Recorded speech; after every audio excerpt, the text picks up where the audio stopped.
একদিকে পাকিস্তান, অন্যদিকে চীন। পড়শিদের ভরসাতেই হাক ডাক বাংলাদেশের।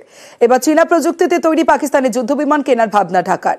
পাক বায়ুসেনা প্রধানের সঙ্গে বৈঠক করেছেন বাংলাদেশের সেনাপ্রধান। এরপর চীন সফরে যাবেন বাংলাদেশের বিদেশ মন্ত্রকের উপদেষ্টা।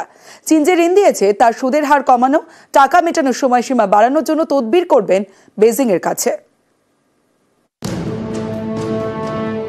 নিজেদের ক্ষমতা 4 আনা, পরের জোরে হুম্বিতম্বি 16 আনা।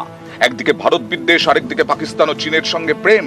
যুদ্ধজিগির জিয়ে রাখতে এবার ইসলামাবাদের থেকে অত্যাধুনিক যুদ্ধ বিমান কেনার কথা ভাবছে বাংলাদেশ।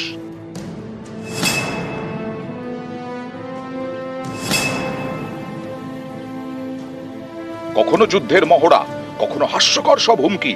ইউসুফ জমানায় চরমে ভারত বিদ্বেষ।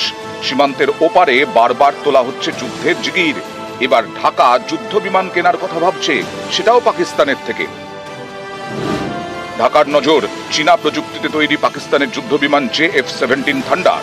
সম্প্রতি পাকিস্তান সফরে যান বাংলাদেশের সেনাপ্রধান। সেই সফরেই পাকিস্তানের বায়ুসেনা প্রধান air chief marshal Zahid Ahmed Babar সিদুর সঙ্গে তিনি বৈঠক করেন। এর আগে রাওয়ালপিন্ডিতে পাকিস্তানের সেনাপ্রধান আসিম মুনিরের সঙ্গেও বৈঠক করেন বাংলাদেশের সেনাপ্রধান। গত অগস্ট থেকে বাংলাদেশে অস্থিরতা বেড়েছে, মূল্যবৃদ্ধি আকাশ ছোঁয়া, বিভিন্ন শিল্প ধুঁকছে, চাপে ইউনূস সরকার। এই পরিস্থিতিতে তারা পাকিস্তানের সঙ্গে প্রেম বাড়াচ্ছে আর চীনের কাছে নতজানু হচ্ছে। আগামী 20 জানুয়ারি চীন সফরে যাবেন বাংলাদেশের বিদেশ মন্ত্রকের উপদেষ্টা তৌহিদ হোসেন। 24 জানুয়ারি পর্যন্ত চীনে থাকবেন। বাংলাদেশের অনেক প্রকল্পে চীন টাকা ঢেলেছে, বেশিরভাগ ক্ষেত্রেই ঢাকাকে ঋণ দিয়েছে বেইজিং। এই সব ঋণের সুদের হার কমানো এবং টাকা মেটানোর সময়সীমা বাড়ানোর জন্য বেইজিং এর কাছে তদবির করতে চায় ঢাকা। তাই চীনে পাঠানো হচ্ছে বাংলাদেশের বিদেশ মন্ত্রকের উপদেষ্টাকে।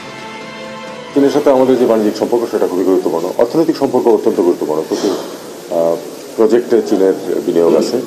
বিনিয়োগ মানে ঋণ, প্রধানত প্রতিটি ঋণের কিন্তু সুদের হার একই না। আমরা ইন জেনারেল সুদের হার কমানোর জন্য অনুরোধ করবো। কোনো কোনো ক্ষেত্রে 15 বছর, কোনো ক্ষেত্রে 20 বছরের পরিশোধ সীমা থাকে। আমরা চেষ্টা করবো এটাকে সবগুলিকে 30 বছরে নিয়ে যেতে, যাতে করে আমাদের অর্থনীতির উপর চাপ কম আসে এবং পরিশোধ অনেক সহজ হয়।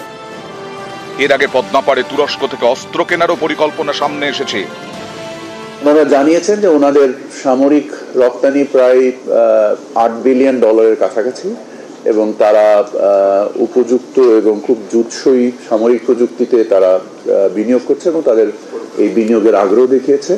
এই কোঅপারেশনের ব্যাপারে আমরাও আগ্রহী। যে যে অর্থনৈতিক কোঅপারেশনগুলোকে দ্রুত বাস্তবায়ন করতে পারি সেই ব্যাপারে সিদ্ধান্ত নেওয়ার জন্য আমাদের আলোচনা হয়েছে।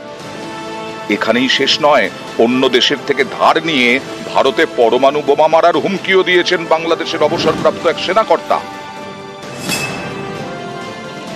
মোদী সাহেবকে বলবো, অ্যাটম বোমার ভয় দেখায়েন না, নিউক্লিয়ারের ভয় দেখায়েন না। আমাদের অনেক বন্ধু রাষ্ট্র আছে যাদের কাছে নিউক্লিয়ার বোম আছে, এখান থেকেও নিউক্লিয়ার বোম লঞ্চ করা হবে।